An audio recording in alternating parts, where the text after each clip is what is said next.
اور جب عیسیٰ ابن مریم کی مثال دی گئی تو تمہاری قوم کے لوگ یکایک شور مچانے لگے اور کہنے لگے کہ ہمارے معبود بہتر ہیں یا وہ۔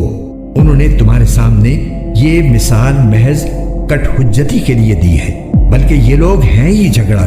وہ یعنی عیسیٰ علیہ السلام تو بس ہمارے ایک بندے تھے جن پر ہم نے انعام کیا تھا اور بنی اسرائیل کے لیے ان کو ایک نمونہ بنایا تھا۔ اور اگر ہم چاہیں تو تم سے فرشتے پیدا کر دیں جو زمین میں ایک دوسرے کے جانشین بن کر رہا کریں، اور یقین رکھو کہ وہ یعنی عیسیٰ علیہ السلام قیامت کی ایک نشانی ہے، اس لیے تم اس میں شک نہ کرو اور میری بات مانو، یہی سیدھا راستہ ہے۔ اور ایسا ہرگز نہ ہونے پائے کہ شیطان تمہیں اس راستے سے روک دے۔ یقین جانو وہ تمہارا کھلا دشمن ہے۔ اور جب عیسیٰ کھلی ہوئی نشانیاں لے کر آئے تھے تو انہوں نے لوگوں سے کہا تھا کہ میں تمہارے پاس دانائی کی بات لے کر آیا ہوں، اور اس لیے لایا ہوں کہ تمہارے سامنے کچھ وہ چیزیں واضح کر دوں جن میں تم اختلاف کرتے ہو، لہٰذا تم اللہ سے ڈرو اور میری بات مان لو۔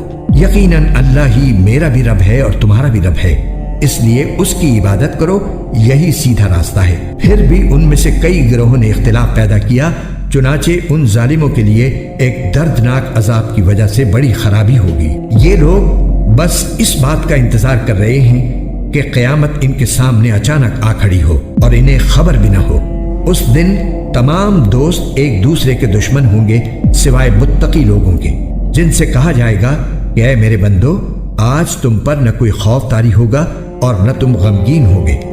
اے میرے وہ بندو جو ہماری آیتوں پر ایمان لائے تھے اور فرمانبردار رہے تھے، تم بھی اور تمہاری بیویاں بھی خوشی سے چمکتے چہروں کے ساتھ جنت میں داخل ہو جاؤ۔ ان کے آگے سونے کے پیالے اور گلاس گردش میں لائے جائیں گے، اور اس جنت میں ہر وہ چیز ہوگی جس کی دلوں کو خواہش ہوگی اور جس سے آنکھوں کو لذت حاصل ہوگی۔ ان سے کہا جائے گا کہ اس جنت میں تم ہمیشہ رہو گے، اور یہ وہ جنت ہے جس کا تمہیں اپنے اعمال کے بدلے وارث بنا دیا گیا ہے۔ اس میں تمہارے لیے خوب افراط کے ساتھ میوے ہیں جن میں سے تم کھاؤ گے۔ البتہ جو لوگ مجرم تھے وہ دوزخ کے عذاب میں ہمیشہ رہیں گے، وہ عذاب ان کے لیے ہلکا نہیں پڑنے دیا جائے گا اور وہ اس میں مایوس پڑے ہوں گے۔ اور ہم نے ان پر کوئی ظلم نہیں کیا، لیکن وہ خود ہی ظالم لوگ تھے۔ اور وہ دوزخ کے فرشتے سے پکار کر کہیں گے کہ اے مالک، تمہارا پروردگار ہمارا کام ہی تمام کر دے۔ وہ کہے گا کہ تمہیں اسی حال میں رہنا ہے، اور حقیقت یہ ہے کہ ہم تمہارے پاس حق بات لے کر آئے تھے، لیکن تم میں سے اکثر لوگ حق بات ہی کو برا سمجھتے ہیں۔ ہاں، کیا ان لوگوں نے کچھ کرنے کا فیصلہ کر لیا ہے؟ اچھا، تو ہم بھی کچھ کرنے کا فیصلہ کرنے والے ہیں۔ کیا انہوں نے یہ سمجھ رکھا ہے کہ ہم ان کی خفیہ باتیں اور ان کی سرگوشیاں نہیں سنتے؟ کیسے نہیں سنتے؟ نیز ہمارے فرشتے ان کے پاس ہیں، وہ سب کچھ لکھتے رہتے ہیں۔ اے پیغمبر، کہہ دو کہ اگر خدا رحمان کی کوئی اولاد ہوتی تو سب سے پہلا عبادت کرنے والا میں ہوتا۔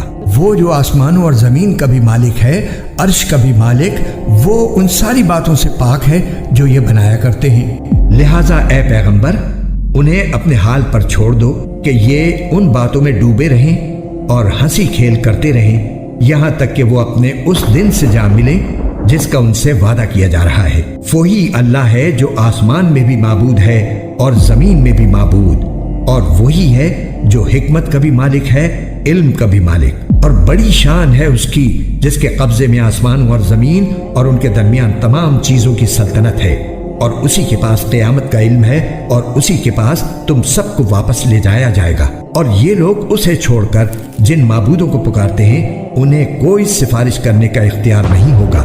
ہاں، البتہ جن لوگوں نے حق بات کی گواہی دی ہو اور انہیں اس کا علم بھی ہو۔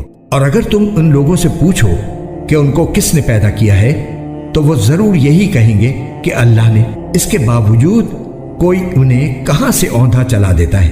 اور اللہ کو پیغمبر کی اس بات کا بھی علم ہے کہ یا رب، یہ ایسے لوگ ہیں جو ایمان نہیں لاتے، لہٰذا اے پیغمبر تم ان کی پرواہ نہ کرو اور کہہ دو سلام، کیونکہ عنقریب انہیں خود سب پتہ چل جائے گا۔